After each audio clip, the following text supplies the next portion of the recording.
Welcome back to the channel, guys. This is VIN 0939939. This is a 2016 1J2, which is liquid platinum, so silver, with LA10 Stratus Gray or the white interior in Indio, California on offer up. So it's like a app, Craigslist type of app, but it's in Southern California and listed with 42,000 miles. Originally had listed for $60,000, now for sale for $57,500. It looks like it's been a Florida, Georgia, Nevada, and California car its whole life. Production statistics: 152 out of the 2,348 cars for the US 49 were liquid platinum. Of those, only 12 had LA10, this white Stratus Gray interior. That's 0.51% of all of the US 49 production, so 1/2%. That is a 10 out of 10 for rarity. You're not gonna find very many of these with this color combo, silver on white. So Stratus Gray was a 2016, 2017 only offering. So most of the cars in 2016, there's a lot of them that had them, very few 2017s.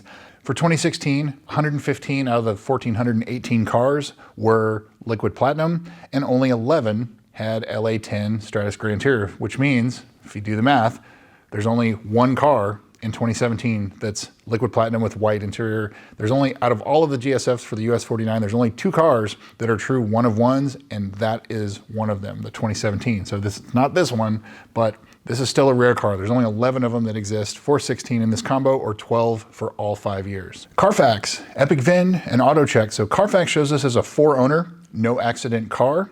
Epic VIN shows this as a 2-owner, no accident car, and I don't think that's correct. And AutoCheck shows this as a 4-owner, no accident cars. So it looks to me like this is a 4-owner, no accident, pretty much southern states type of car: Florida, Georgia, Nevada, and California. So previous sales, this first one on sale in February of 2016, $88,000 in Florida, and it sold in 5 days, way faster than usual, to someone that someone that looked at this car before. They were told that it was a Toyota factory employee that was the first owner. And so that's all I have to go on. But the next time it came up for sale, October of 2017, $66,000 in Florida with 14,000 miles. And they dropped it to $65,000. And then it sold in around a month in November of 2017 to a buyer in Georgia.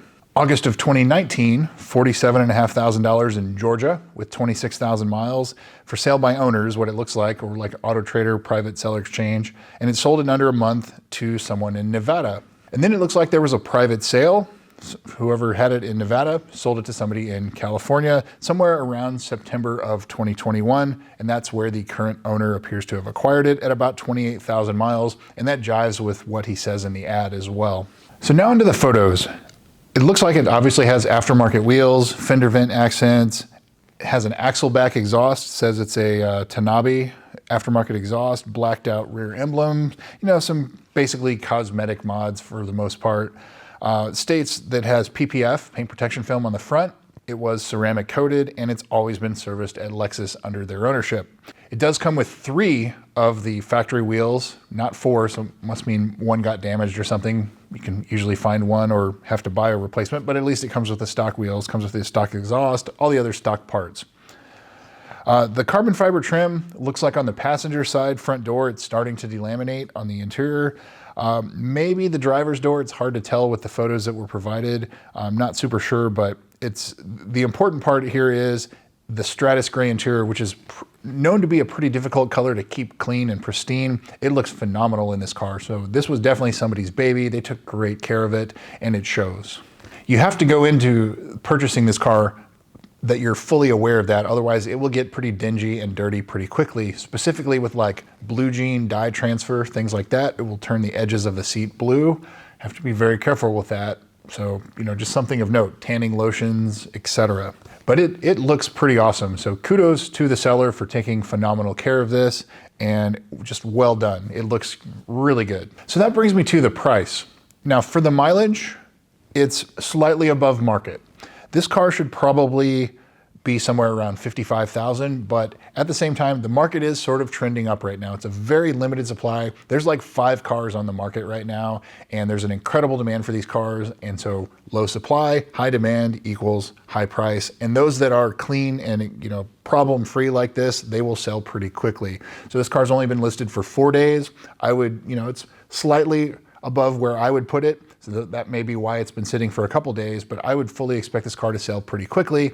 However, it's only listed on OfferUp, and I don't check OfferUp all the time. If it had it on AutoTrader, Cars.com, Edmunds, something like that, where I've got notifications set for everything, I would have seen this sooner.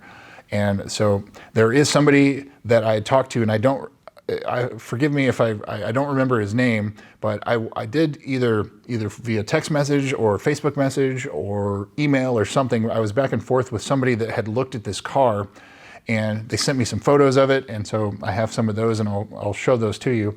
But I'm not sure why he didn't buy it, but everything, all the green flags are here. So I see no issues other than it being slightly expensive. So now into the service history.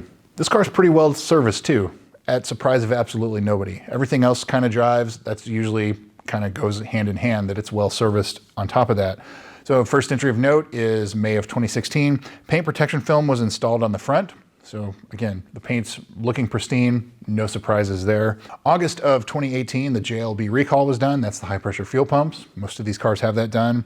And then there's several oil changes, and then the next service is August of 2025, 37,000 miles, oil change, a battery, brake fluid, and that's really it. Nothing else on the Carfax.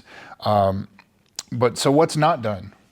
You have to keep in mind that everything in this car, the fluids, they're 10 years old. So I would do, the brake fluid was done in 2025. So I would still do the TVD, the torque vectoring differential, coolant, transmission service, you know, kind of the things like that, you know, they don't really wear out per se, but they're 10 years old. It's a good time to replace them. The carbon fiber trim is all original, and as I said, it looks like there's some pieces that are starting to delaminate, so you can send those off to SMA Fabrication in Florida for a couple $100 and get them refinished, and they won't delaminate again. So you have that. The low pressure fuel pump, I don't see that being reprogrammed on the service history, so if you're gonna go look at this car, turn everything off and listen in the back seat. If you hear a humming or a buzzing in the back seat, it needs to be reprogrammed. So it's out of the coverage. So Lexus won't cover it for free anymore. However, for an hour of labor, they will reprogram it for you and that noise will go away. The KLG, don't see that being done on this car. So that is the GPS location reporting incorrectly. There is a fix for that, or you can run an Android Auto or CarPlay and not have to worry about that. So the ZLZ has not been done on this car. The in-service date on this is February 27th of 2016. So 10 years from the in-service date puts it at February 27th, 2026. This is the end of March 2026. So it is past the coverage for getting the dash replaced. You can still replace it, but it's not covered if it gets sticky or anything like that. You're out of that coverage now. HVAC servo sweep, as always, make sure everything is fully warmed up, set one side to max hot, one side to max cold, cycle through everything, flip and check it on both sides. If anything doesn't respond like it should, there is a servo sweep that will relearn everything. And if it still does it, then you've got to replace some of those servos. The valley plate, as always, I've seen it as early as like 30,000 miles on these cars. It's heat cycles and time. So this car being 10 years old, it's very possible that the valley plate could be leaking. It's just, if it's had a lot of short trips, a lot of heat cycles, then, you know, it's possible that it could be leaking. So that is something, if you do a pre-purchase inspection, make sure they inspect the valley plate on this car. Don't see anything about the brakes and tires. So it's aftermarket wheels, but, you know, kind of just check tire age, depth, tire wear, things like that. And of course the brakes, that will be part of the pre-purchase inspection if you do that. Really, I don't see anything else. No red flags, really. The PPF, the paint protection film, being 10 years old, I would probably remove it and replace it if it were me buying this car. PPF, generally 7 to 10 years is kind of the max you want to leave it on before it starts cracking or discoloring, things like that. On silver, you're not going to see it as much as like on a white car, but it will still discolor over time with UV. And so, you know, this car had it originally, the blue car had it originally, this one's been replaced. The blue car is currently getting it replaced. My wife and I used to own a detail shop. We used to install it. I know exactly how that goes. And so that is something that I'm a big proponent of, but you also can't leave it on forever or it starts looking like this. And that's a worst case scenario, but you know, you see my point. If it's left on too long, then it becomes incredibly difficult to remove. So you want to remove it before it gets to that point. Otherwise, it will end up costing you even more. So that brings me to, would I buy this car? Absolutely. And I think it may even be worth paying the slight premium they're asking because it is such a fantastic example. It's well maintained. You do have the carbon fiber that you have to address. It may not grow for a long time. It may just stay where it's at, but eventually it will need to be addressed. The paint protection film replacement, removal and replacement, that could be $1,500, $2,000. If it needs brakes or tires, deduct accordingly. You know, brakes at the dealer, $2,000 to $3,000 plus dollars, but you can do it yourself for about $600 with OEM parts. So there's an option there. But you know, tires can't really do much in that regard. $1,000 to $1,500, $1,600 for tire replacement if it needs those. So just adjust the price accordingly if it needs that. But if it needs nothing, then the asking price is not too far off for what I would expect to pay for a clean title, no accident, Southern States car. And it's a rare combo on top of that. Does that add any value? Maybe to the right person, but you have to also remember that Stratus Gray, it's not an easy interior to live with. So if you're gonna daily drive this car, you might wanna look at other examples or get seat covers or something like that.